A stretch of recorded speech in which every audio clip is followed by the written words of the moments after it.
AP CM Chandrababu Naidu గత 9 రోజులుగా వరదల్లోనే ఉంటూ ప్రజలకు సేవలందించినటువంటి విషయాలైతే మాత్రం ఆయన మనసునైతే మాత్రం కలిచివేశాయి. మొత్తానికి ఈ 9 రోజులు ప్రజల్లోనే ఉంటూ వారి యొక్క బాగోగులు చూస్తూ వారికి ఏమి కావాలో క్షేత్రస్థాయిలో పర్యటించి చూశాను.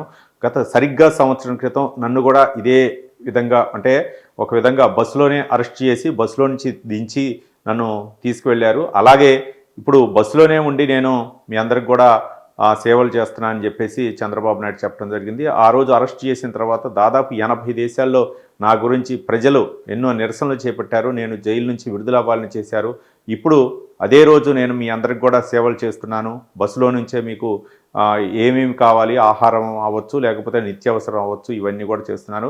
మరోపక్క అర్బన్ యాప్ డౌన్లోడ్ చేయటం, అలాగే ఏ విధంగా శుభ్రం చేయించుకోవటం, ఇంటికి వచ్చే వాళ్ళతోటి అంటే అర్బన్ ఎంప్లాయీస్ తోటి ఏ విధంగా పని చేయించుకోవటం, ఆ యొక్క యాప్ గురించి కూడా సవివరంగా అక్కడ వివరించడం జరిగింది. మొత్తానికి ఒక సైనికుల్లాగా ఒక సైన్యం అతడే ఒక సైన్యంలాగా చెప్పడం జరిగింది. ఏదైతే ఇన్ఫర్మేషన్ వచ్చిందో ముందుగా ఆహార పొట్లాలను సిద్ధం చేయడం, అలాగే హోటల్ని ఆదేశించడం, హోటల్ యాజమాన్యాలు కూడా ముందుకు రావడం చాలా శుభపరిణామం అని చెప్పేసి చంద్రబాబు నాయుడు చెప్పారు.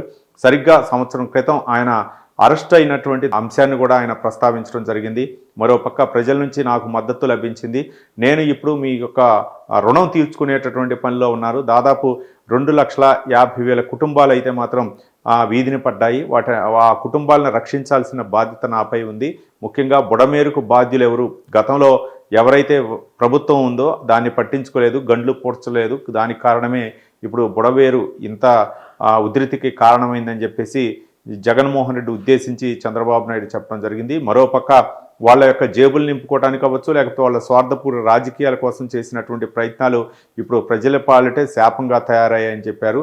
మరోపక్క బోట్ల విషయంలో కూడా బోట్లు ఒడ్డుకు చేర్చిన తర్వాత లంగర్ వేసి ఉంచుతారు. అంటే ఒక విధంగా చెప్పాలంటే దాన్ని బంధించి ఉంచుతారు. కానీ అది ఎందుకు ఊడిపోయి రావాల్సి వచ్చింది, అవన్నీ కూడా ఎంక్వైరీలో తేలుతుంది బోట్ల విషయంలో అని కూడా చంద్రబాబు నాయుడు చెప్పడం జరిగింది. మొత్తానికి కుట్రకోణం ఉందనే విధంగా ఆయన చెప్పడం, చంద్రబాబు నాయుడు ఆయన ఒక సైనికుల్లాగా లేకపోతే ఆయనకున్నటువంటి సిబ్బంది అవ్వచ్చు, ఆయనకున్నటువంటి పరిచయాలు అవ్వచ్చు తోటి ఈ సమస్యనైతే ముఖ్యంగా వరద ప్రభావిత ప్రాంతాల సమస్యనైతే అధిగమించామని చెప్పేసి చంద్రబాబు నాయుడు చెప్పడం, ఆయనకున్నటువంటి ఆలోచన విధానం అవ్వచ్చు, ముందు జాగ్రత్త అవ్వచ్చు, లేకపోతే ఎలాంటి చేయాలంటే గతంలో హుదూద్ తుఫాను విషయంలో కూడా ఆయన తీసుకున్నటువంటి చర్యలు ఏవైతే ఉన్నాయో అవి ఇప్పుడు ఆయనకి ఒక అనుభవ పాఠాలుగా వచ్చి ఇప్పుడు వరద బాధితులకి సహాయం చేసే విషయంలో అవ్వచ్చు, ఎవరిని అప్రమత్తం చేయాలో మరోపక్క కేంద్రంతో మాట్లాడటం, ఇవన్నీ కూడా చంద్రబాబు నాయుడు ఒక సైనికుల్లాగా చేశారని చెప్పేసి అక్కడ ప్రజలు కూడా అనుకుంటున్నారు.